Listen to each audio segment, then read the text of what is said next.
welcome to today's Adventurous Life Alumni Speak call. You can see they already have plenty to say. I'm Linda Claire Puig, and that's Pam Ivy.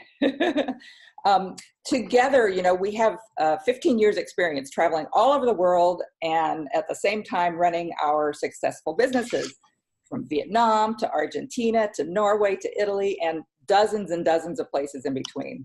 And we came together last year to create Adventurous Life, which is, oh, look at that. Lovely. It's our work, travel, live abroad experience for professionals and for business owners, people who have work to do, good work to do, and who have crossed the big 4-0, I should say. And it's really something that's ignited a lot of interest and excitement from those that have heard about it. If you are on today's call, I am sure that you're a special breed of person, just like me and like Pam and like these ladies that we've asked to join us on the call. You are that kind of person that has an itch to travel to new places, to experience new cultures, to meet new people, to make your world and maybe the world of those around you just a little bit or even a lot bigger. So you may already be traveling internationally and you just want some company for a change, or you might be wanting to, but don't really know how to headquarter yourself and have an extended stay where you get your work done. Or you might be wanting to have kind of a retreat of sorts to shake things up in your life, to figure out what's next in your business, to get out of that kind of same old place, to get your spark back. So for those of us who know us, who know Pam and me, or who've been on our list for years, you know that we are pretty much all about getting you out there, fulfilling those dreams, especially those travel dreams. And we figure we've got one chance on this globe, and we need to make it the best that we can, because when that time's gone, it's gone. So if you have been thinking about traveling the world but aren't sure how to do it, who to go with, how to manage your work while you're away, while you're exploring all this magical architecture in Barcelona, or strolling the cobblestone streets of Prague, or watching kangaroos hop across the road in Australia, or wherever it is that you love to go, we are going to talk today and tell you about how to do that on today's call. And we are going to be helped by 8 adventurous lifers, that's what we like to call them, who went on trips with us last year and have actual experiences doing that to share with you. So it's a super fun opportunity to share with you straight from the horse's mouth, so to speak, what our adventurous life trips are like. And because we know that you're a travel lover, or you wouldn't be here, it's a real opportunity for you to envision yourself in their shoes, whether you travel on your own or with us. So let's start by introducing you to our alumni panel. Awesome, and that's up to me. So I'm going to be reading here because I haven't memorized. Can you speak up a little bit, Pam? Absolutely. Let me just, okay. Jane Malashevsky.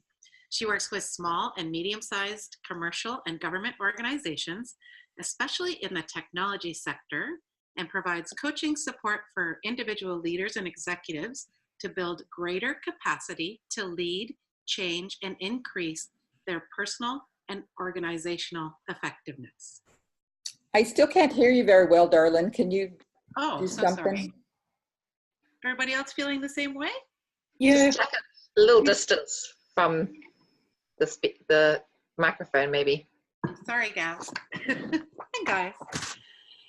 Janet Spadola. Wave, Janet. Say hello. Hello. She's a career transition speaker, trainer, and coach for international executives, emerging women leaders, and senior military. She works with those who are really looking for that what's next in times of transition. Dr. Giovanni Lee, give us a wave, is known as the shamanic psychologist. She integrates indigenous and core shamanic healing and energy medicine with cutting-edge psychotherapy and mindfulness and meditation practices to help individuals and couples break free from old dysfunctional relationships and attachment patterns, anxiety, fear, and limiting beliefs to realize and unleash their energy, progress to their next stage of their life journey, and awaken their light, passion, joy, freedom, and purpose. I love it. Najia Ransom. Hi, Najia, or Najia as she's also known.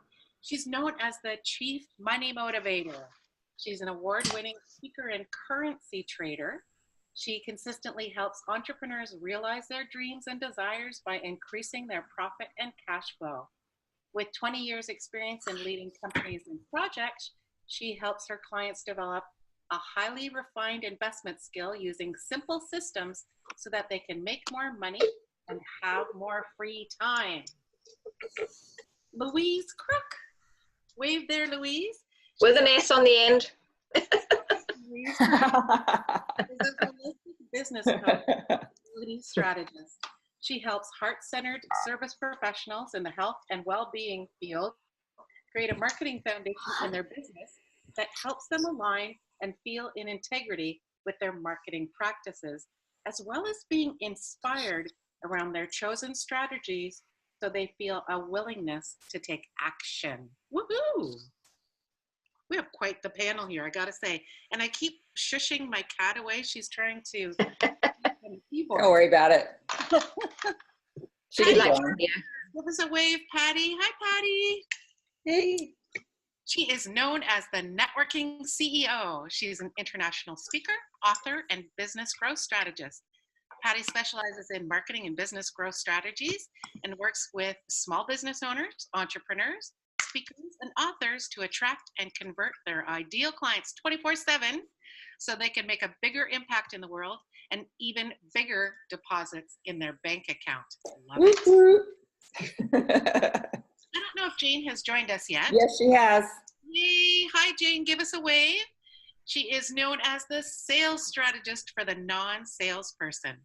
Jane teaches business owners and entrepreneurs how to discover, unleash, and embrace their inner sales rock star so they can earn the income they deserve and live the life they've always dreamed of. She's a much sought after speaker, feature article writer, and the author of the upcoming ebook, It's All About Sales, 52 Tips, Tweaks, and Tactics to Boost Your Bottom Line Now. So welcome to our panelists. We're so excited. Welcome, everyone. And panelists, should I unmute you, or are you going to take charge of unmuting yourself? Yeah, maybe take charge of unmuting yourself if you've already muted. Okay, cool. So here's how it's going to work, you guys. We have some questions to ask, and I'm sure that you have questions to ask. So I've got a list that I'm going to go through. Some of them I'm going to ask the panelists to just kind of rapid fire their answers. And then others, I'm going to call on a few specific people to talk about stuff. And then if anyone else wants to jump in, they can. And then at any point during this process, if you have questions, then just stick them in the chat function. I believe they will go to all of us panelists. So maybe if you have a specific person in mind that you wanted to ask, you could note their name. And if not, it can go to anyone. And because we have two Janes, where did my video just go? Because we have two Janes, it's gonna go. Are y'all hearing me? Yes. Yes. Okay, I just lost my video for some reason. Oh, Pam, hi. Okay. I'm sharing the screen, so Oh. everybody. Okay, got it. All right. Because we have two Janes, we're just going to go by Jane M and Jane G, so you know. And then, yeah, just ask whatever you want to, and we'll get to as many as we can. And then Pam and I have a few things that we want to share with you about our upcoming trips this year, and then we'll wrap up. So, first question. These are rapid fire. The first three are rapid fire, so just yes or no. For each of you, have you ever spent a month living and working in a single destination before your Adventurous Life trip? No. Yeah. No. Yes. Okay, cool. So you actually, you know what we can maybe do is just like thumbs up or thumbs down. Okay. Because that way we don't talk over each other. All right. And then have you ever done, I lost my video again. We're all showing. We're all showing? Why does it Yeah, keep we can going see away? you. All right. Have you ever done extended solo travel before internationally? A little bit. Okay. And have you ever stayed home rather than travel because you had no one to go with? Yeah. Yeah, boo, but yes. No. Okay, cool. So that's just to kind of to give you an idea of the experience level, or, you know, the experiences of each of those people. Now I want to know, you know, it's a big deal to go away for a month, right? I'd like to know, and let's just start with Jane M., Girvani, and Janet. What kind of arrangements did you need to make at home to be able to go? Any tips that you found worked really well for you, or any unusual things that you had to do, you know, that might be helpful? Well, for me, I have a very supportive husband who also loves to travel. So basically I left and he took care of everything. The one thing that I had to fix, I do a lot of government work with the federal government, and a lot of the contracts require in-person work. And so I had to arrange with my clients to do things virtually via, I use Skype mostly, and sometimes Zoom.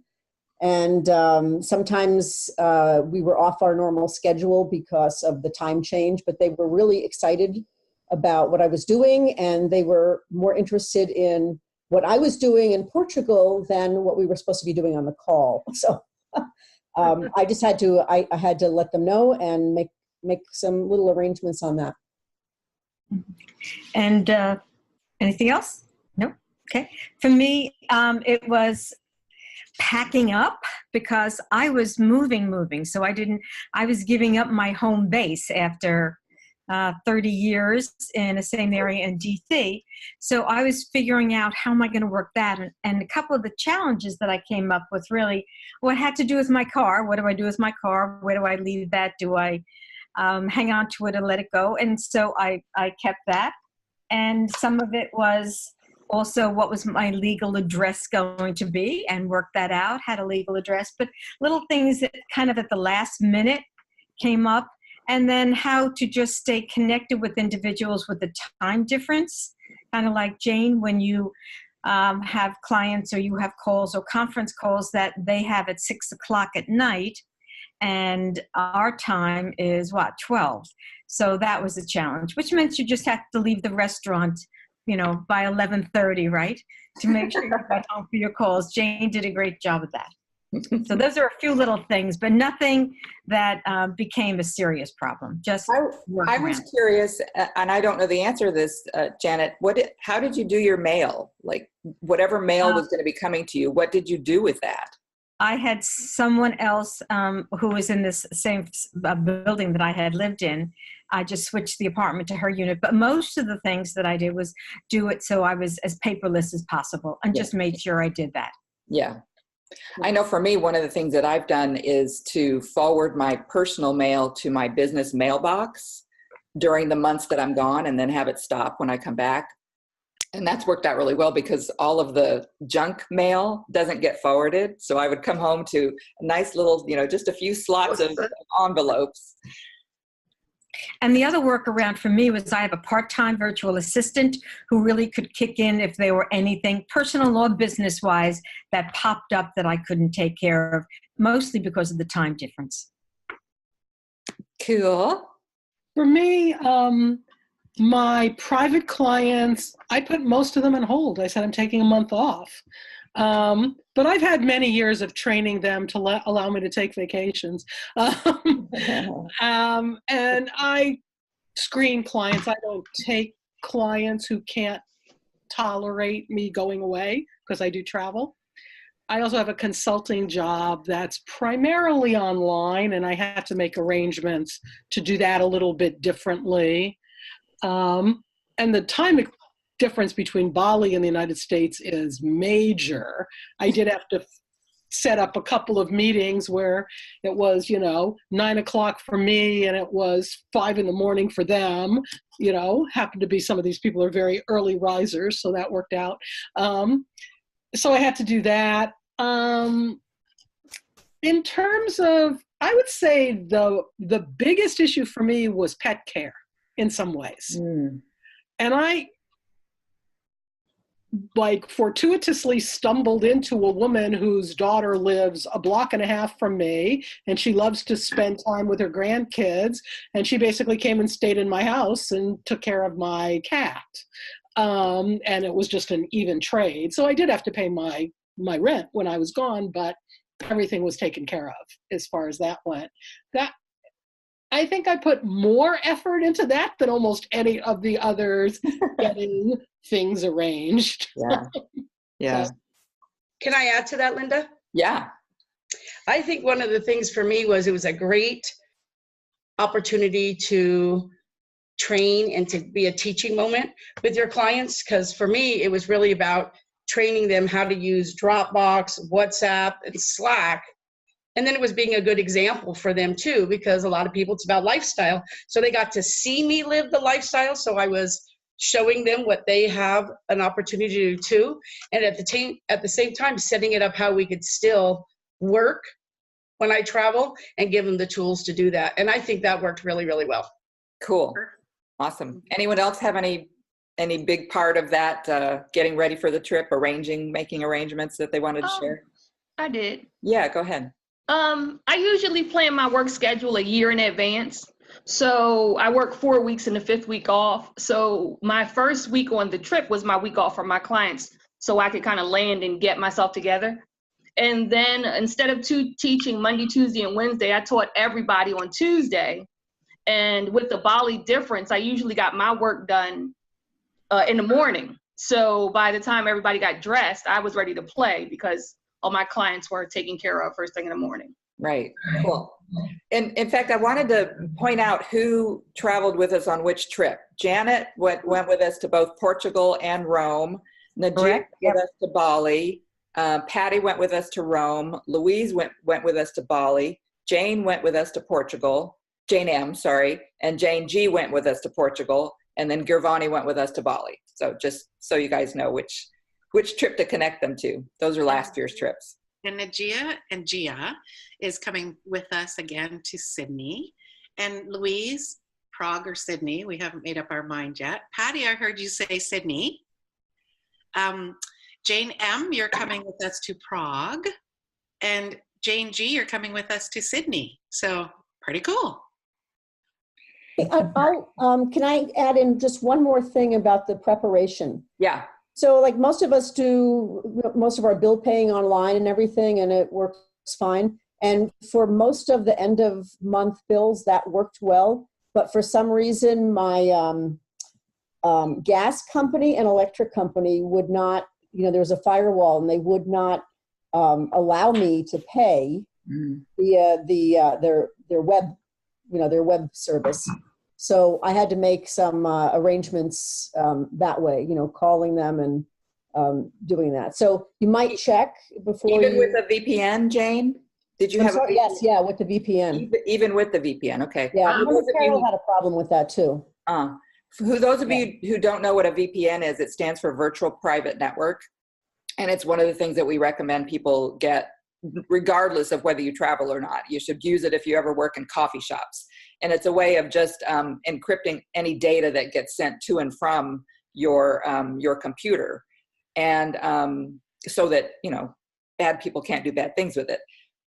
But one of the things that you can do usually when you travel is when you're using your VPN, you can say where you want it to show that you're from. And so you can show your bank that you're actually in the US. Like they don't need to do anything weird because you're calling from the US. But apparently Jane had a few little issues. So of course, every little thing is going to have its issues, but that's not with the banks, with utilities. So just something to check, before you go, or be prepared to, have your account number so if you need to call them. cool. And one little thing to share about insurance on your car, if you're not driving it and not using it, you can just cancel your car insurance for the amount of time that you're away, FYI. Yeah, And and for you can me, often I put, go ahead. oh, I'm sorry. No, I go put ahead. all my bills on my credit card at the time. So all I had to do was pay my credit card instead of, paying each individual bill. Yeah, that's cool. Also, with your phone, we on our trips, we always give everybody a local SIM card to insert into their phone. So you can oftentimes put your own phone plan on hold for a month and save a few bucks. Usually they'll let you, do that for $5 or $10 a month. You need to know that, Linda. I know that. All right. Next question. I wanted to just preface it a little bit. One of the reasons that Pam and I created this whole company was because we were tired of traveling on our own. Pam hardly ever wanted to travel on her own, and I had done a ton of it and was sick of it. So we both hated it. And so by gathering a group of people that can, come and go with each other throughout the trip, like it's not a tour where everybody gets on the bus and gets off the bus all at the same time, goes to the same places. It's really a come and go thing. But you're there with a lot of other people. And so we just call it traveling in community. And so I'd like for at least Louise and Janet to describe that experience of traveling in community. Louise, you want to start? Yeah. Louise? Yeah. Hi. You want to start? Okay. Yeah. Yeah, I'm muting myself. Traveling in community was really fabulous for me. Last year, I actually set the intention at the beginning of the year, and my theme word was connection, or to be connected. I had felt very isolated in my business as a digital coach, working online. I don't see clients in person. It's all online or by phone. And so I really felt the need to be connected with people. And so I was and I love travel as well. So I was very excited to have the opportunity to travel with people I knew already. I knew Linda, I knew Kim, who's not with us at the moment, but and also to meet new people and make new friends. And Najir and I are fast friends now, and it's been an amazing experience. And it takes you out of your, I think you're kind of this capsule you live in as an, if you're in working on your own, and starts to allow you to interact in different ways that can help you, from a business perspective, just from life. I really found that just having the opportunity to connect with the other women in the group and have the, what were the mornings called, Linda? The where we got to, the Freestyle Fridays or the Monday motivations? Freestyle Fridays. Uh-huh. I love the Freestyle Fridays because, that really supported me with, some of the things I was doing in my business and just kind of brainstorming together. So that was really awesome, and, had a kind of a mastermind sort of feel to it, even though that's just a small component of the trip. So if there's anything else you can think of, Linda, that I'm missing out. Not really. I just remember those first few days, you feeling like so grateful for there not being this sense of loneliness, Yes. It really, I came back from that trip feeling so full up, in terms of satisfying that need. I think I had that particular need I had was very, I was in a very needy space around that, if you know what I mean. And not necessarily recognizing that, but knowing that I was feeling lonely and isolated in my business. And yeah, I just think being out of my own environment and being with all the women in this amazing place, which was Bali, it was thrilling for me. So I was delighted. I'm Nice. sure we're so isolated as solopreneurs. So Working many at- of us. Yeah. Yeah. And for me, in both in Lisbon and in Rome, it was so refreshing to be with like-minded people. I had missed that so much Huge. because my theme was a year of no fear, which means stepping out of my comfort zone with the people I knew, the experiences I had, yada, yada. You can keep doing the same thing, but that was so not what I wanted. And Honestly, I really I wanted don't think you have a comfort zone. what do you A mean? discomfort zone, right? Pam? That's right. They don't know. I don't have a comfort zone? A discomfort zone. Discomfort zone. Oh, yeah. Well, but it's something you have to practice at. And that's what I was ready to do. And that it allowed me the opportunity to do that. And I think the plus of the 4 weeks was that you really, when you first meet people, right, you judge everybody. First day, second day, blah, blah, blah. And then by the first week, it was different, second week, third week. And because you have an opportunity to connect in these individual meetings with each other, which you can set up and were set up, or with the groups for the group meetings, and they were consistent, so you knew you were going to meet most of the people at that time, so you could reconnect. That was so, so useful for me to expand professionally and personally. And personally, again, stepping out of my box and wanting to be with more like-minded people, I went, it was a sigh of relief. Because, I'm older than a lot of the people, and but I am ageless. And so I wanted to be with more ageless people who love discovery and exploration and things like that. And I was with, so many of you, and Jane and I lived together. And I mean, it was just so wonderful. I loved the energy, I think, as well, of being in that community environment. And sometimes maybe I felt like a slug one day, but I really didn't have a chance because I get on Slack and so-and-so's doing that and who's doing this. And I thought, oh man, I want to do that, or I want to see that. So I think that sense of community, I think that piece of it was really, really useful for me. And I have learned and I have grown. And, I shook up my ways of being, and I wanted to do that. And I look off your faces and I still share, I smile inside. Yeah. One of the things I don't know if everybody's willing to or not, but we could share our ages just to show everybody the diversity of age. But Janet is not even the oldest participant that we had there. And she's right. She's timeless. Like, it doesn't matter what her age is. She's just young and she's like a spring chicken. But our oldest participant thus far is, or maybe she's 80 by now, but she was 79 when she went on a trip with us. Yeah. Wow. And then Najia, I think, is our youngest. Yeah, because I just crossed that hump. Yeah. I was excited. That 4-0. Yeah. Do you guys want to share what your ages are? Sure. No problem. I'm 50. I'm 59. 60. I just turned 60. Woo! Congratulations.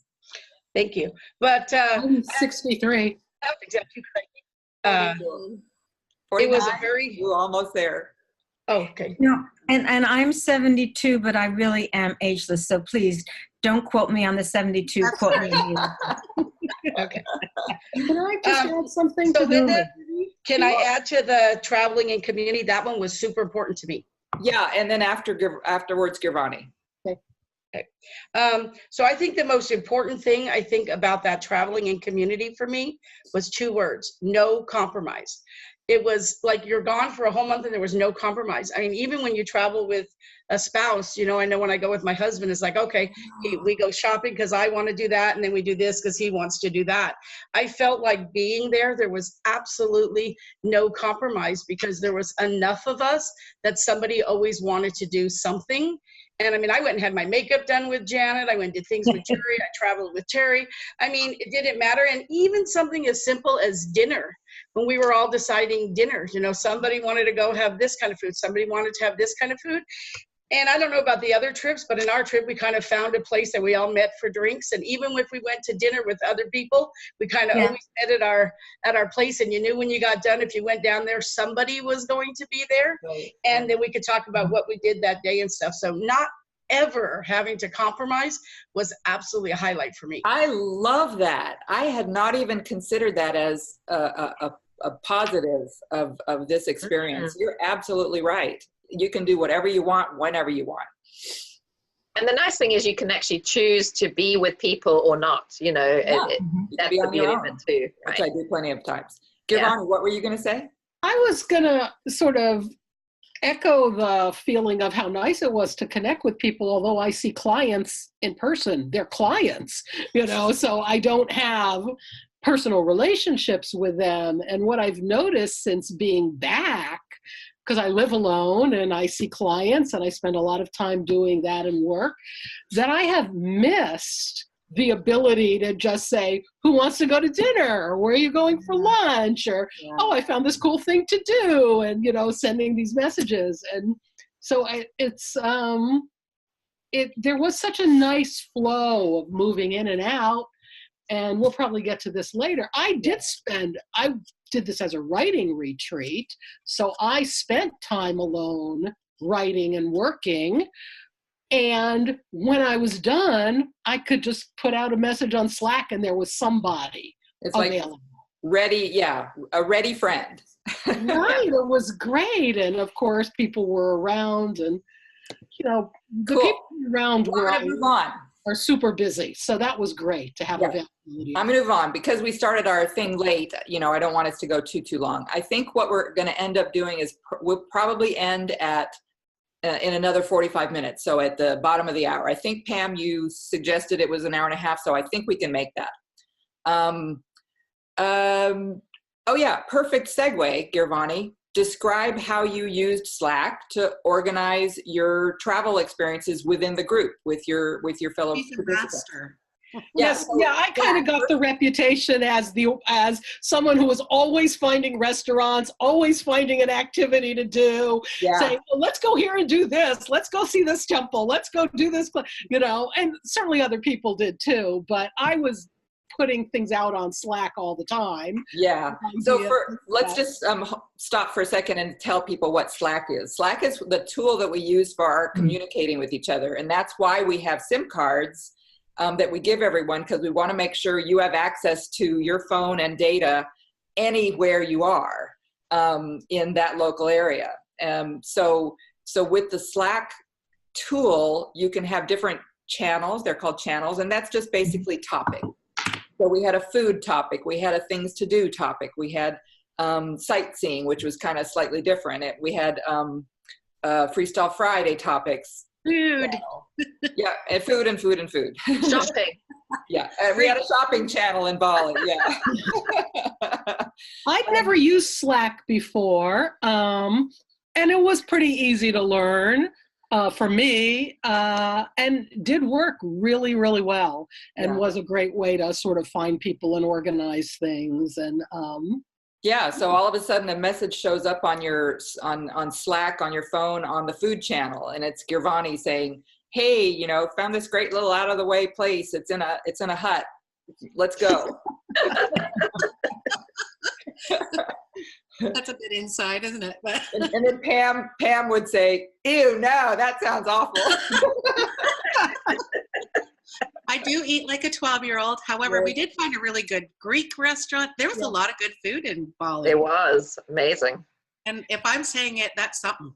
And I was also, I found healers and, you know, ceremonies at temples, because that's partly what I'm interested in. And I think a number of those of us in the Bali trip, people who would not have necessarily gone to see these healers or gone to these temples or ceremonies, and Gia's raising her hand, they were like, I'll go for it, why not? So it did open things up. It's true.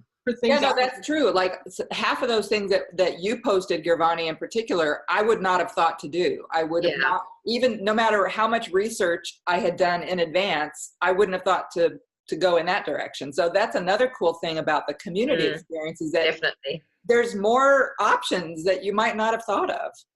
Kind of stretches your focus of what you normally like, but it's kind of like, oh, maybe I'll try that. It's part of that experience of getting out of your normal everyday stuff. Exactly. Okay, next question. How did you manage the balance of work and play? And we'll talk to at least Patty, Jane M, and Najia. Okay, so this one I really loved because I thought before I went it would be a little bit harder, and it ended up being the absolute easiest of all because I just I had a world clock on my phone, as most of you do, and I just went in there and put all the places that my clients were in there, so I always knew what time it was where they were. And because of the time zone change, I literally got up every morning and did a few clients, literally got to play almost all day. After we had dinner, that's what determined whether I was having drinks, was whether I had clients when I got back. And if I would go back to my room, it'd be like 10 o'clock, but it was like noon or 1 o'clock where my clients were, and I was able to take client calls there. I even made money while I was in Italy.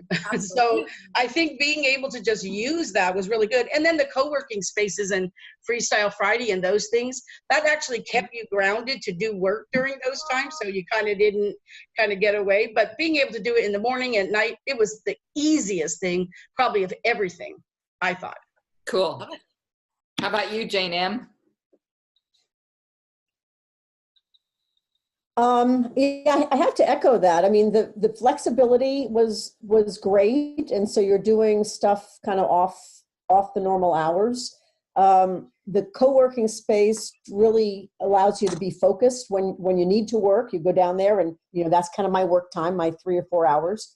I use the early mornings to walk around the hills of Lisbon and find different coffee shops with one of my other roommates, and that's what we did. And then I go down to the co-working space a little bit before lunch, and I'd work there in the afternoon, and then then finish up and go to dinner. And it was a really nice balance. I think one thing when you're traveling less than that month, you feel like you have to see everything, and so work suffers a little bit. This way you can play it out a little bit more.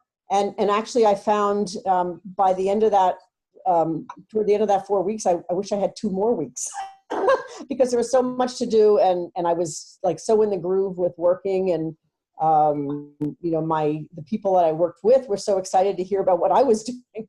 So it was a really nice, it was a nice mix, a nice flow. And again, the other thing to that is that you were able to go into the co-working space whenever you wanted to. Yes. Like we always choose 24/7 co-working spaces. So if you had to go in, like Pam and I did one time and give a webinar at 11 p.m. or something, I can't remember what time it was. Like it's open, you can do it. And it has that stable and reliable Wi-Fi that we need when we're doing business things. Yeah. Najia. Well, when I was going, I was a little burnt out with my business. I was kind of tired. And so I got to regroup, and I had the other women there to kind of infuse some other ideas. So it was kind of like a rebirthing for my business. To go to Bali is just a great place to relax and regroup, but the keeping me on point with the Monday mornings, telling me what my goals were and seeing if I reached them by Friday, that was very important. At a critical time of my business where now I was deciding, do I want to continue or do I want to stop? So I'm continuing, probably because I went to Bali to get my mojo back, I guess. Can I just add also, because Gia hasn't said this, but Gia and I were in the same villa together, so we got to know each other intimately. And Wow. if you want. But Gia also, just from a work play perspective, Gia was very disciplined. She was getting up at like 4 in the morning because that was her sort of jam. That's what worked for her. And she was doing work from like 4 until 6 or 7, and then go, and then she'd be ready for the day, So, but she would go to bed at quite early because that was her sort of her norm. So that really worked for her.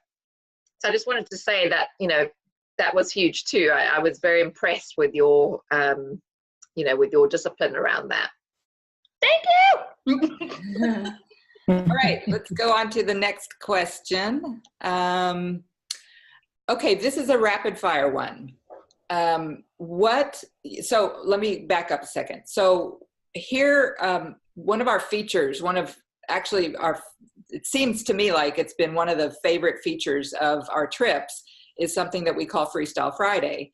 And that's an opportunity every Friday, obviously, where we all get together, and then whoever has a desire for input will put that into the center of the circle, and ask for feedback. And so it can be personal or business. It tends to be business. So it ends up feeling and acting like a mastermind. Basically, all of the expertise that we have going on, and it's amazing the depth and breadth of experience that we have, especially people of our ages, right? We've lived and worked a long time, so we've got some real good stuff built up. And then everybody will chime in as they have, as if they have feedback and input. And I think it's been pretty amazing. So I just wanted to give you an idea from each of you. I would like for you to just say, without kind of going into story, what thing it was or one of the things that you brought to the Freestyle Friday that you got input from people on. Start wherever you like. Okay. Miss Patty, I will say that the thing I wanted to know was I couldn't decide whether I wanted to have one or two websites, one for my speaking business and one for my marketing business. And I got great feedback on that, and it really helped me to make a decision. Cool. And for me, there was something that I was doing where I was, how I was framing what I wanted. And I wasn't framing what I wanted as clearly or positively as really was going to be a benefit for me. So I got feedback. What do you mean? When I was talking about what I wanted, not what I didn't want my business to look like. Oh, okay. Yeah, I'm sorry. Related to my business. It was like not what I didn't want, what wasn't going to work, but okay, so what will work? How can you talk to yourself? And some of it was positive affirmation, to present to yourself. And individuals provided really good feedback for me on that, so that it creates a new awareness of how you're coming across and how you're presenting yourself. So basically you got like some messaging support. Absolutely. Okay. Cool. Giovanni. Yeah, I actually read a piece of my introduction to the group, which was the first time of your book that I'm working on. It was the first time I'd shared my writing with anybody other than my book coach. So it was great to get feedback and have, I got some really good ideas, but also a lot of affirmation, because there was certainly a part of me going, is this total garbage? Should I even be doing so good. this? So it was very affirming, and I got very positive feedback about some reorganization. Cool. Najia? Well, for me, just before I came, I got a hold of some bad clients, and it's not that they're bad people. It was just they were a bad match for me. So the group helped me to refocus who my clients should be. They should be people that inspire me as well. So that's what I worked on. Cool. Louise? I am planning a retreat in South Africa in June, and the group were very helpful with helping me figure out a little bit around my messaging for the retreat, and also some of the content as well. So that was just really helpful, and I felt, very inspired when that was done. Cool. Jane G? I got a lot of good tips on how to be more visible online and to show up in a way that felt comfortable for me while still getting out of my comfort zone. Ah, that's cool. Jane M? So I was working or thinking about how I wanted to rebrand and kind of, I guess, narrow down my target market, shift my target market. So that's what I did when I was there. And one of the best things that helped me was actually the class that Jane G and Abigail gave about the difference between marketing and branding and sales. And that was really, really interesting. And I still have the notes from that class. Me too. Cool. Yeah, that's another thing that happens. In Portugal, it happened, I think, frequently with Freestyle Friday, and we've since shifted so that it's part of our get-together when we get together for potlucks. But we have mini presentations, mini workshops that either Pam and I will give, or Pam or I will give, or our participants will give based on their areas of expertise. And so in that particular situation, Jane G. and Abigail, who was also on the trip, did this fantastic thing of what's the difference between sales and marketing and branding. And I mean, all of us were like, oh, that's good point. It was really, really helpful. I was just listening to some of that presentation the other day, Jane, and I was like, oh shoot, I need to take this down because I forgot it, and now I need to send this to Pam. So yeah, it was really great. And we've had everything from how to improve your bonus points. No, not bonus points, like airline points on credit cards. Then Gia gave us a little 101 currency trading lesson. I mean, it's just been great, the variety of little mini workshops that we've had. And actually, let me just add one thing. To me, a mini workshop was also meeting with Marcia. And maybe, I don't know if you mentioned that, Linda. But I have a colleague that has been living in Rome for 2 years, and so we made arrangements to meet with her, and we ended up meeting with her on her rooftop terrace, and she told us all about what it's been like to move there and live there, and pros and cons. I mean, she was super, super honest and full of information. It was really great. Cute. Where to buy leather. Yeah, where to buy leather, right. All right, next question. What has been the impact on your business of the trip as a whole, and of the feedback and input that you received from your fellow participants? So Jane G. and anybody else. Jerry, who was going to join us, is not here, so we'll have Jane G. and then whoever else would like to say. Yeah, I always knew that I wanted to live like this, but I just couldn't figure out the particulars. And the biggest stress factor for me was I want to be in my office with all my stuff and all the ducks are in a row and I can see all my paraphernalia and know that kind of I'm controlling my environment. And for me, it was really great because I worked off of a bed, I worked off a desk, it really gave me freedom to work in weird and unexpected places. And that gave me the confidence to know that wherever I go, there I am. So I am my business, I'm taking it with me, and I don't need a certain kind of desk or a certain kind of chair or all my books and notebooks stacked up. So it really emboldened me and encouraged me to go just do whatever I do. And I've always been a traveler, but I had to segment it before. I'd take 2 weeks off and I'd come back and work. I'd go take 3 weeks off and come back and work. But I was in Hawaii all of last month. And I know that would have been really stressful for me had I not done what I had done in Lisbon. So that was the thing. And then the comfort of just knowing, I describe it as I found my people. So there's a symmetry, and there's a way of really engaging with each other that you don't find with everybody else. And one of the examples I used was being a lifelong traveler, and I'm 49, I've been some places, and people, when they have kids, they always talk about their kids. I'm single, I've never been married, I don't have kids. So a lot of times when I'm engaged in a conversation, somebody will say something, I'll go, oh, the first time I went to Switzerland, and I look like this giant tool sometimes, because it looks like, when I was here and when I was there, and it can just be so obnoxious sometimes. So it's so great to be able to start those sentences and have people go, I know, I get it. And then we got to talk about all this weird kind of stuff that a lot of people who don't enjoy travel do. I remember I went with Linda on a trip prior to Linda and Pam, and it was the same thing. I said, I found my people. I was over in the corner drinking fancy wine, eating fancy cheese, talking about Italian opera and the long-term effects of Etruscan society in Italy, and like, they got it. It's so wonderful to feel like you can plug in and be with people who get you and appreciate you and support you and want you to be more of who you are instead of less of who you are.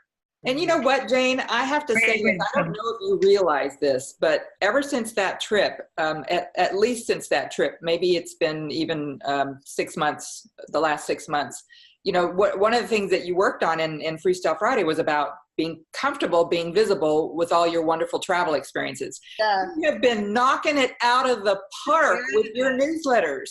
I mean, I've been on Jane's newsletter list for years, and I am just like, I read this girl's newsletters now, and they're full of great stories, and she's not afraid anymore, it seems, to just say, this is where I am and who I am and what I'm doing, and ain't it cool?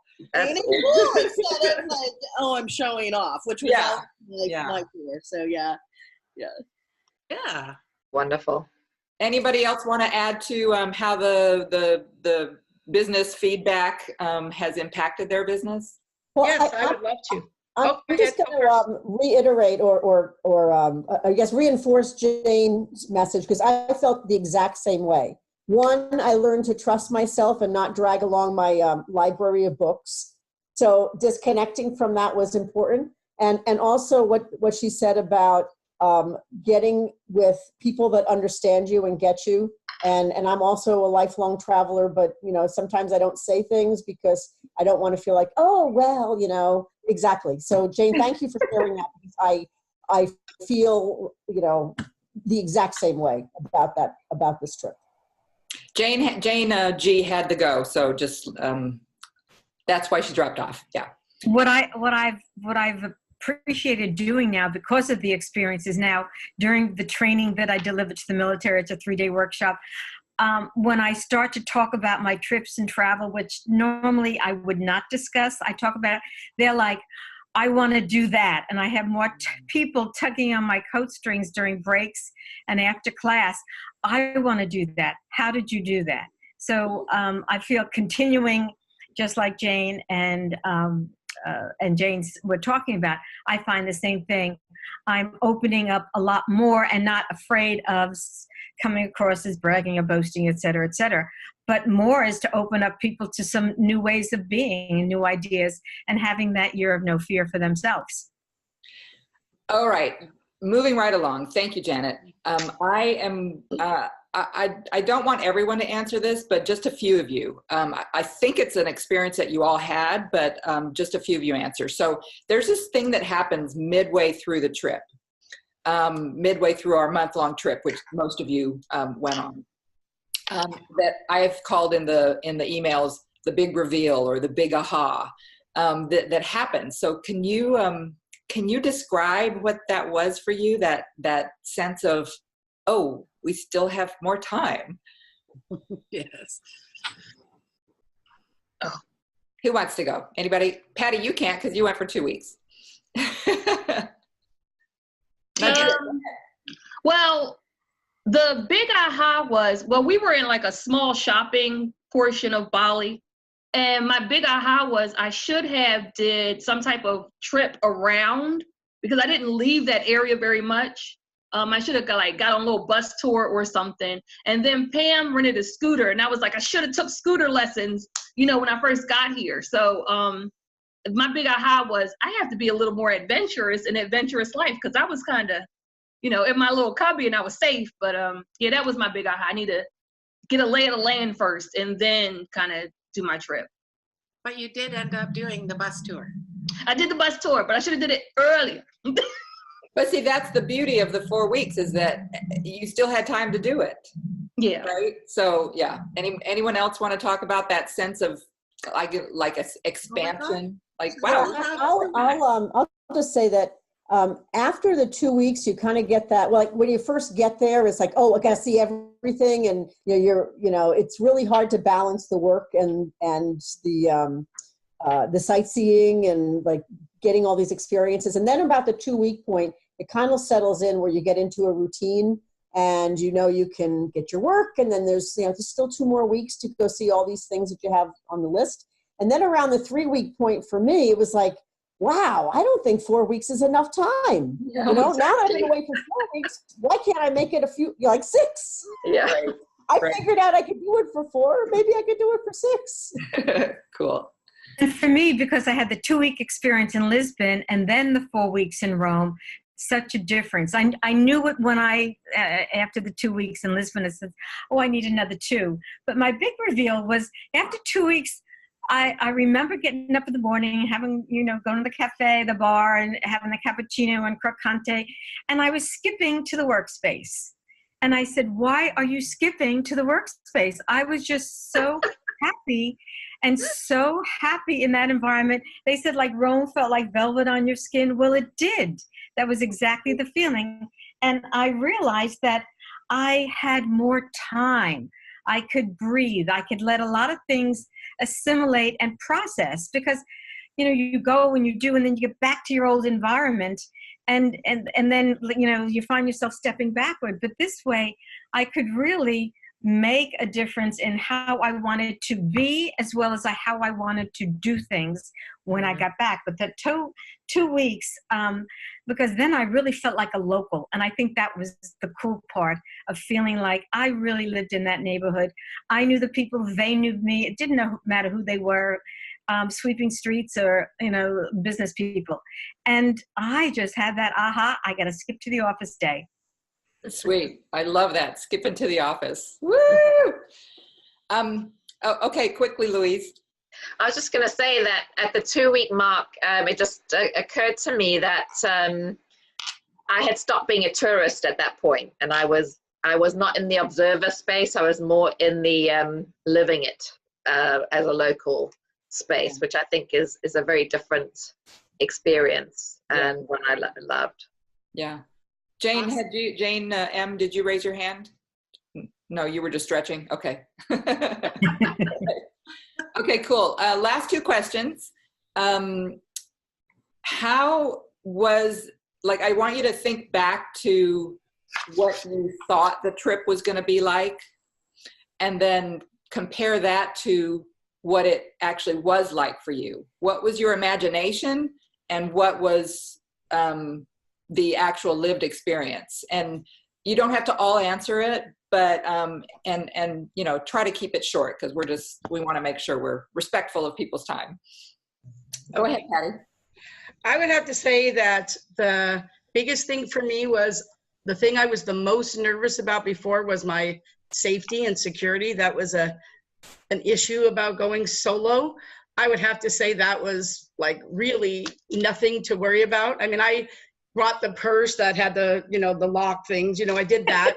But other than that, I have to tell you, there were times we came home on that metro, it was like midnight, and we walked back to, there was no issues with safety at all. And I wasn't expecting that. So I think that was a big one for me. And just how many choices that we had, so that you could just be lazy and have fun and not have to rush so much to try to fit everything in, since you had more time. I thought those were things that I think really mattered. Cool. Anybody else? Louise? Yeah. It's interesting, because I had gone to the trip with the idea that I was going to really focus in on some projects and work, and what happened was down. Yeah. And what happened was in one of the Friday Freestyle Fridays is that I was in a sense able to give myself permission to not know where I was going in my business, and to be okay with that.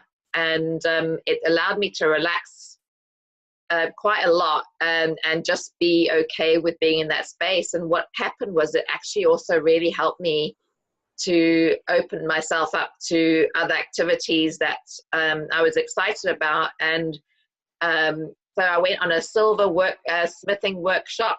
Pam, you came with me, and fell in love with silversmithing, and then we went on a batik workshop as well, and we were doing batiks for 4 hours, one day, and it just made me realize how much I'd left creativity out of my life. Like I had suddenly realized what was this big piece was missing for me, and so it's really interesting now, coming back from that experience, because I didn't do a ton of work as such, but I'm now looking at my life differently as well. Like, how can I incorporate more of these things? And in fact, I've just signed up to do an 8-week silversmithing class. I'm thinking I'm gonna start doing that seriously, because I got so much joy from it.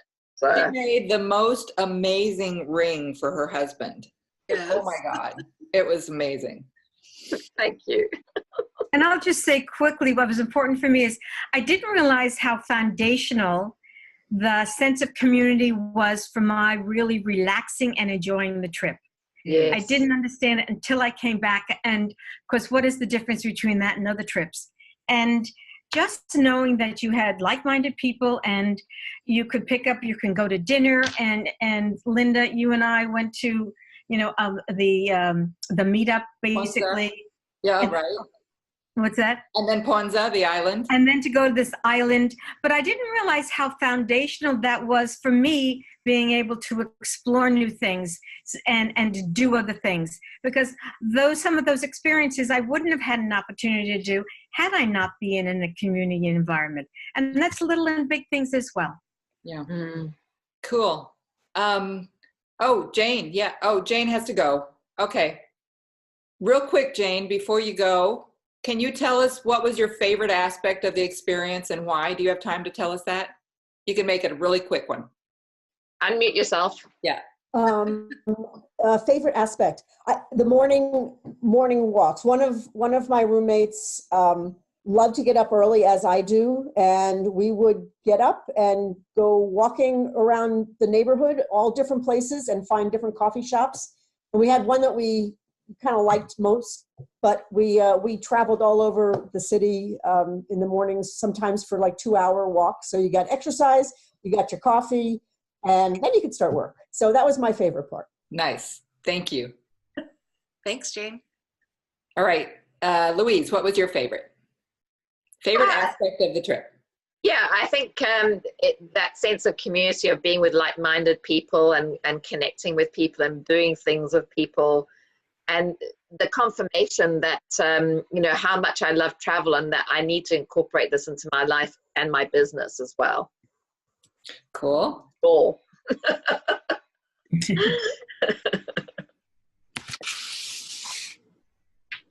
Patty? I would say 2 things. First thing was having a home base. I think that's what you guys have done that has just been wonderful, that you could go do and have so many choices, but I don't have to pack up to do them. And as you guys know, I was in Venice, I was all over, Positano, everywhere, but having that home base to not have to pack was really, really great to be able to do that and to be able to have so many choices. Those were my favorite things. Cool. And did we already do Janet? No, Janet? Yes. Okay. Yes, you did me. Oh, you did? We did you. Okay, sorry. I guess we got everyone. Yeah, we've got people who've needed to drop off, so we can't hear from them. But and I'll say one more thing: geckos. I love the geckos. And I love the reaction of Najir to the geckos. So I fell in love with those geckos too. I love them. The big ones. Pam, what's your favorite aspect of the trip? Me? Yeah. Meeting everybody that we've met. And so many people I've worked with, not so many people, but a few of you I've worked with virtually, Patty in particular. And to be able to meet you in person has just been amazing. But the people that have come with us on the trip, I've just made wonderful friends and great connections. And that's my favorite part. But I'm lonely when I get back home because I live by myself, just my cats. Yeah. So I want to be traveling all the time. How about you? I think for me, I remember tearing up one time, feeling so moved at the experiences of everyone, of kind of expansion of their selves and their worlds. Like just being able to witness that feeling. It's been something that I've been wanting to be of service with for a long time. And this container kind of provides that opportunity to share, what's been such a big part of my life and what I've loved so much about my life, and to have other people have that experience is just like, oh. So yeah. How true. That's I'm going to copy that too. Okay. Well, thank you, ladies. Pam and I have a few things to share. You're welcome to stick around, or if you have things that you need to do. I have a couple of questions come in. Oh, yes. So Michelle Teal had to leave, but she's coming with us, I think, to Sydney, if I'm right, maybe Prague. But she's asking, how much in the range of dollars do you budget for meals for 2 weeks or a month? That's really difficult because it's different in all kinds of locations. You know, what I say as a general rule is take what you normally spend on meals and then like times and a half, depending on where you're going. Like if we're going to Bali, we could even reduce that because our dollar goes so much further there. You could halve it. But generally speaking, because you'll probably go out a little bit more than you normally do, whatever. Like I eat out a lot, so for me it's not that different. But for other people it might be. So times and a half times what you normally eat. Mm-hmm. Ballpark. It's a good one. And then we had another one from Emily. Thank you. How might you all imagine a trip like this supporting someone on the trip who is not yet a digital nomad, but exploring an encore career? Easy. Who wants to answer first? Yeah. Go for it, Janet. What was the first part of that now? How might we and imagine, that is an encore career. Basically, how might we imagine ourselves supporting someone who was on a trip with us who wasn't yet a digital nomad, but was exploring an encore career? Well, I think you provided all the training and the basics and all the foundational work. You and Pam did.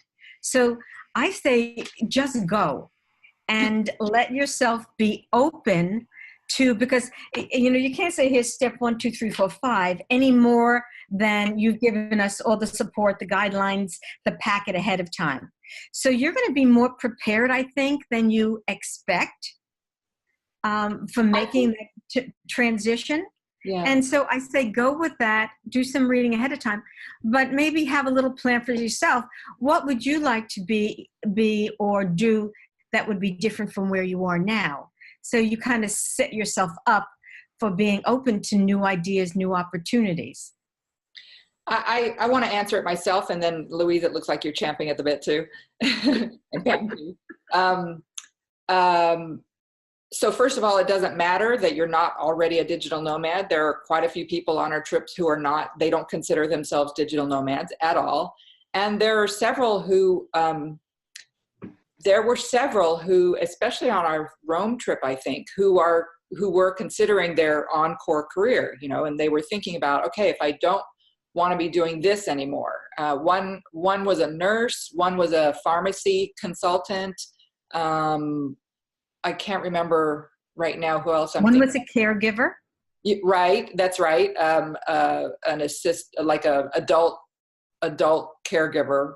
Mm-hmm. And she had homes too. Yep. Right. And they were all thinking about, what's next and what is the next thing I'm going to pour my heart into, because that's the cool thing about the people that come on these trips. Like, we're not just retired and that's it. We're like, okay, what's next? What else are we going to do? And what you would get from the people who were on the trip with you is feedback, is help fleshing out your dream, help fleshing out what appeals to you and what might work. Like, you've got loads of experience, some of whom are actual coaches, and then others who just have life and business experience. So that's basically it. Like, there's lots of opportunities with our Freestyle Fridays and our presentations, of course. Yeah. But if somebody in particular really rings true with you, or they really resonate with you, take them out for lunch and pick their brain as well. So there's lots of opportunities to really hone in on what it is that you actually want to do. Right. And let other people do that with you as well. Stay open to that, because they may see things in you or hit things from you that you sort of, you touch on, but all of a sudden your face lights up. So, and again, that's the beauty of the community. Yeah. Okay, cool. That's all the questions that we have right now. And you're always welcome to email Pam and me for additional questions. Right now we want to just talk a little bit about our trips this year and give you some extra special reason to apply for one of them. Yeah, and I'm just going to share my screen here. Can you all see it? Yes, can you see my screen? Yes, we see it. Awesome. So we've talked about a lot of the reasons why people might shy away from long-term travel or the month-long travel thing, or just kind of problems with travel themselves. When you're going on a typical trip, you're usually in a group or solo or, you know, with someone with family, but you're feeling very harried and rushed. But of course, with Adventurous Life, you're doing this for a month at a time. So as everybody on the panel was saying, you're not feeling that harriedness that I have to rush, I have to see everything and do everything, see 25 things in a day. Mostly our trips are too short. We've got to get back to work, right? But with Adventurous Life, we're taking our work with us so we can do that. And something that we all touched on too is solo travel. It's very lonesome. And as Linda mentioned, I did not do a lot of it. The last place I went was Costa Rica, and it was actually to search out a location for Adventurous Life. And I went by myself for a week and hated it. So with our community, as everybody's been talking about, that is one of the big highlights of their trips. And then it can be costly, right, to go away for a trip, but we make that a lot easier for you. I have a cat who's driving me absolutely bananas. So I just wanted to tell you quickly, she's on all my papers and taking my pen. Our next trips coming up are Barcelona. That's our next one, which we're really excited about. Both Linda and I have been there and just love the city. The architecture is something else. That's May 5th, June 1st. Switch slides. After that this has turned out to be our most popular trip, and that's Prague, September 1st to 28th. And I don't know where the St. Charles Bridge is on this picture, but I actually got engaged there. So it has really special meaning for me, Prague. Lovely. And our last trip, one that Louise is coming on, I bet you, is Sydney, Australia, November 17th to December 14th. And Linda and I are actually talking about extending this trip or having the option to be a 6 weeks, so you can be in Australia for Christmas and New Year's and see those fireworks go off. So those are our upcoming trips. Now, we talked about going it alone, you're feeling carried and rushed, or it's just too short. You're lonely and it can be costly. But that's why we created Adventurous Life, to combat all of these things. So what Adventurous Life provides? We provide, as we talked about, a curated instant community. And what we mean by curated is we actually interview each and every person that comes on the trips with us, because community is one of the biggest parts of Adventurous Life. So we want to ensure that we have the right people, they're the right fit for our trips. We also provide, of course, accommodations, and these are full apartments with a kitchen, a facility, living room, and you have your own private room. Of course, we also talked about the co-working space. So if you're not familiar with that, it's big, large spaces where people co-work or work together from different businesses. So we have memberships to these beautiful modern workspaces with strong, redundant Wi-Fi. So we'll always have Wi-Fi available. And we can intermix even with the locals, which is really nice, and get to know more about the surroundings. We also provide structured business and social events, like we talked about, the masterminds, the accountability, potluck get-togethers, the presentations, and so on.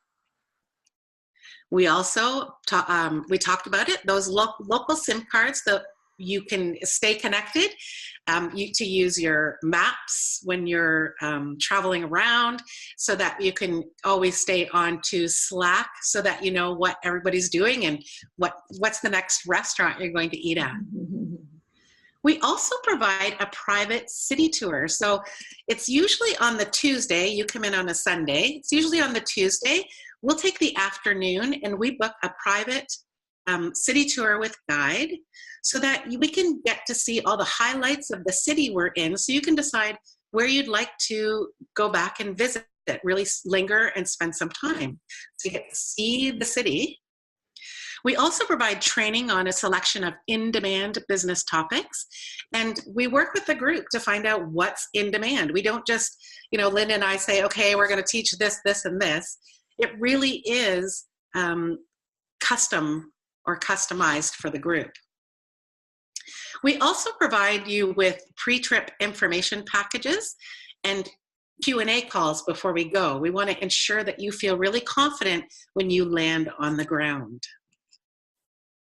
And of course, the opportunity to slow down, to get to know your surroundings, to get creative, get your work done, and this is just amazing, to live like a local. So here are some typical destination costs. We just want to compare this to really show you how affordable this really is. So we took, for instance, Barcelona, because that's our next trip.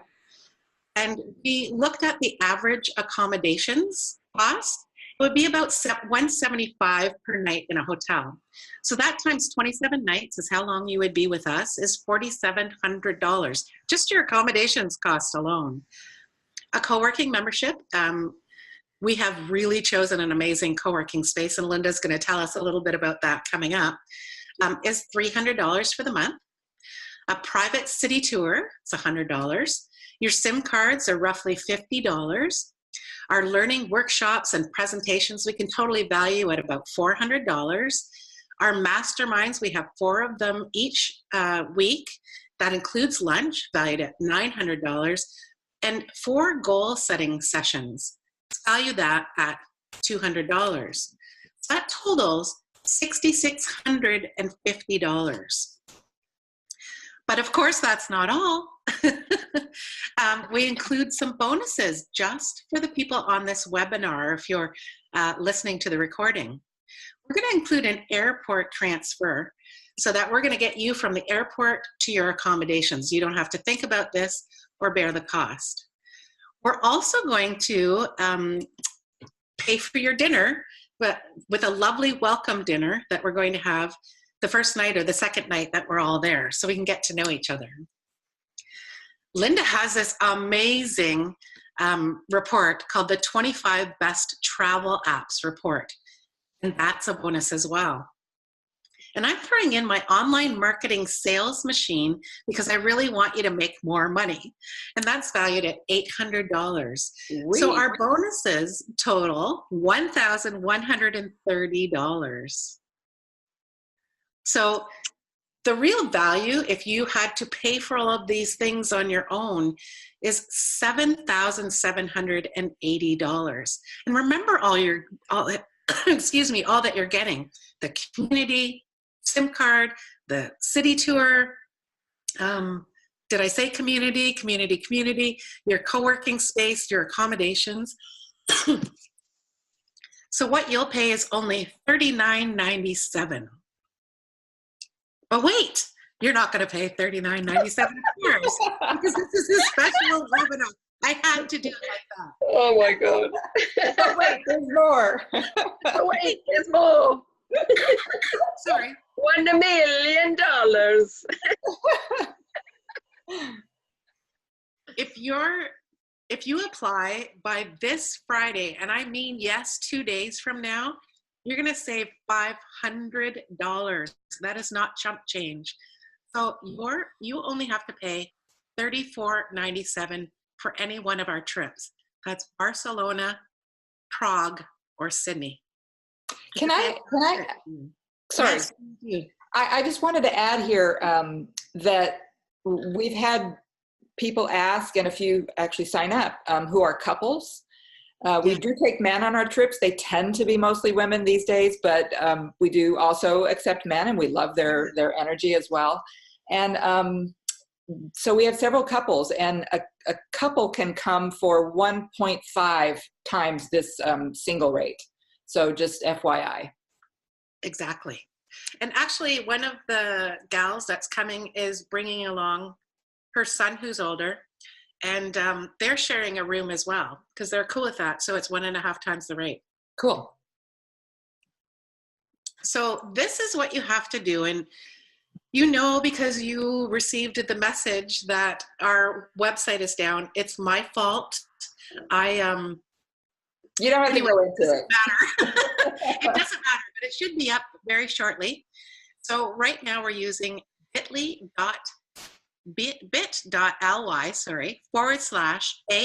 as an adventurous life -application. So that's how you can get your application in to schedule an interview with us so that we can connect back and forth and interview you and ensure for both sides that we're the right fit for you and you're the right fit for us. Now, I really want to stress that you fill out this application, you are under no obligation whatsoever. So this is really an opportunity for Linda and I and you to get together and chat about this and really make sure that it's the right choice for you and you're the right choice for us, because I told you that we really do think highly of our community, and it's very important to us that you are a good fit as well. So once again, it's bit.ly/AL-application. Wanted to have a quick response to what Mango asked. She or he asked for clarity. If Sydney gets to be 6 weeks, how will the price change? We haven't decided if we're going to offer that yet. So if we do, it will be like an upgrade from the regular trip. So we will definitely be welcoming people to the regular trip, and then there might be the option of staying longer. So that's right. I got really excited about it because Linda and I for sure staying, and I thought there's a few people who have said to me, I want to stay too. So we thought, why don't we extend it? We'll let you know. Perfect. Thank you for answering that. So now we just want to tell you a little bit about the next trip, which is Barcelona, Linda. I was just in Barcelona last year, I think it was in April. And I was scouting for this trip. Excuse me. And I have been to Barcelona once before, but it was in 1986. So for me, it felt like a brand new experience. And it was so amazing. I can't wait to go back. And so we have already secured our housing and our co-working space for this trip. One of the things I love about Barcelona and that most people love is the architecture. And we definitely will be seeing some gorgeous architecture there.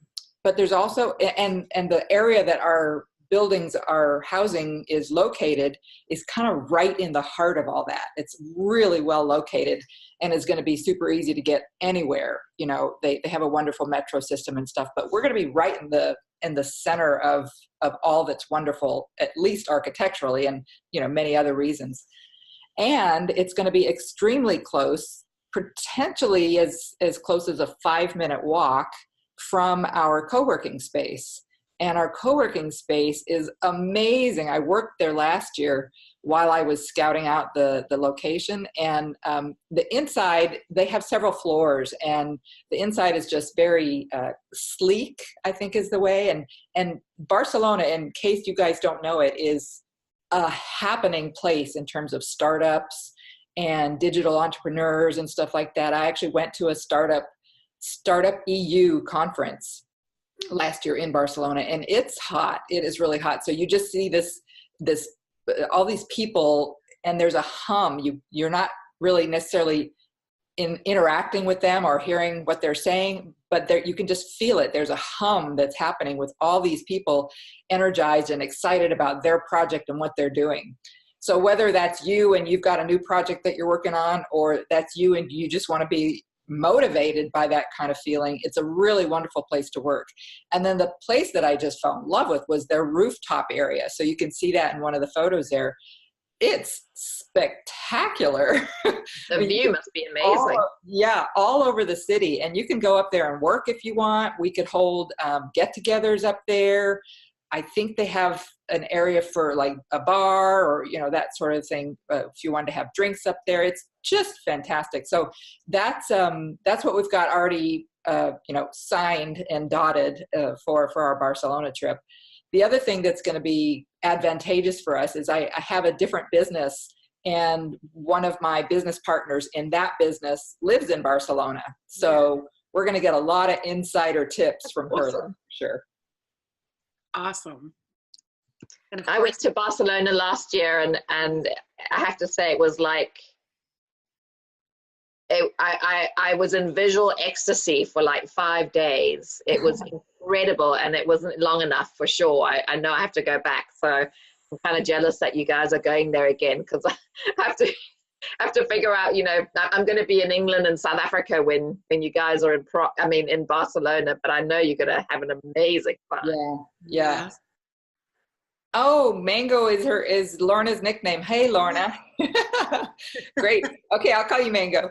No, I love that you're here. And as far as she asks how much she needs to put down to hold her place for Barcelona, all we need to do to make sure that you get into the Barcelona trip is to either set you up with a payment plan or get the full pay. And so, you know, you can do a payment plan from now till we get there.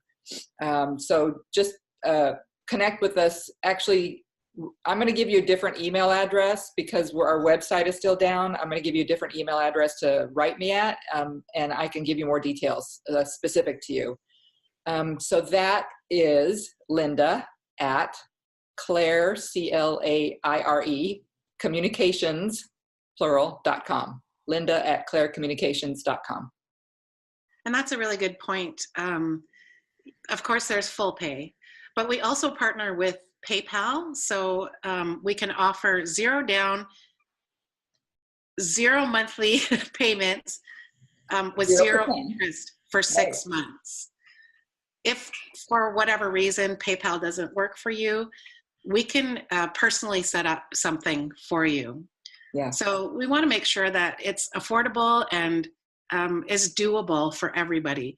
Because Linda and I have found such a transformation with our lives. I mean, I can't stress that enough. And transformation is such a, catchphrase or, it's so cliche today. Exactly. Yeah. It's just so true. The whole trajectory of my life changed when I discovered this slow travel and getting out of my loneliness because, we're all, or myself and Linda, we both live by ourselves and we just want to share that with you. Yeah. So Shirley just chatted with us.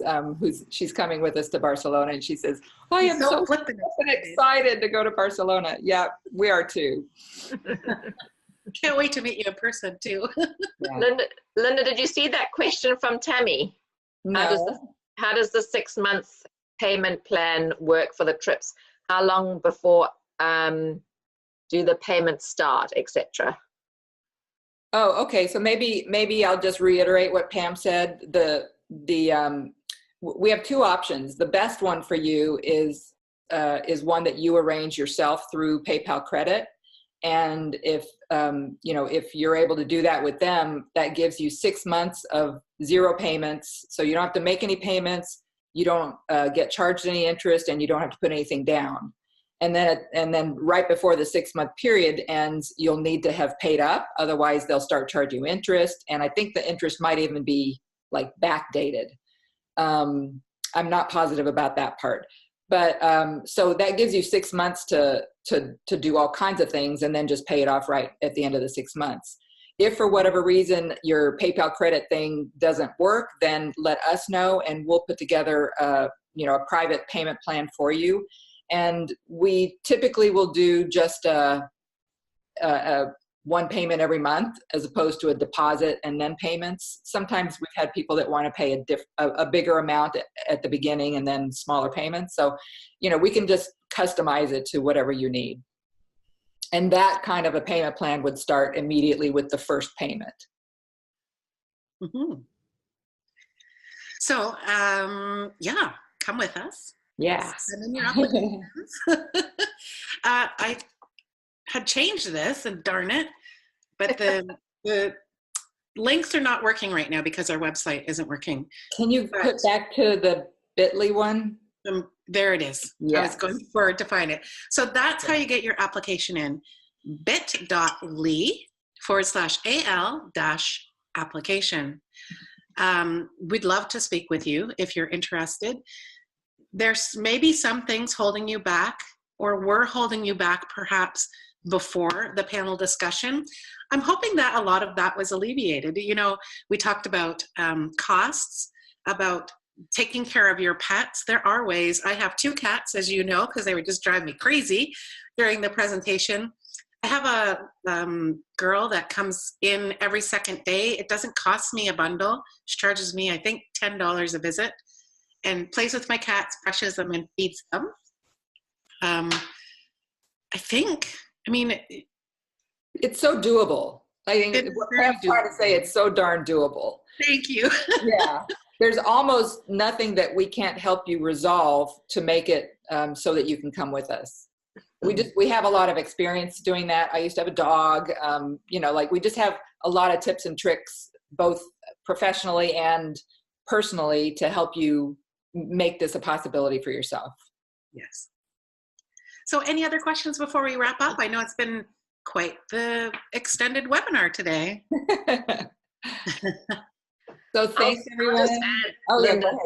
I'll just add with the pet thing that I actually found someone who had moved out of their place in the last trip that I did, and were happy to actually live in my house and look after my cats, and basically house sitting and pet sitting for free, and I didn't have to pay them, and that was just awesome. You know, see, it's amazing what you can figure out. Yeah, that's what I used to do with my dog too. Yeah.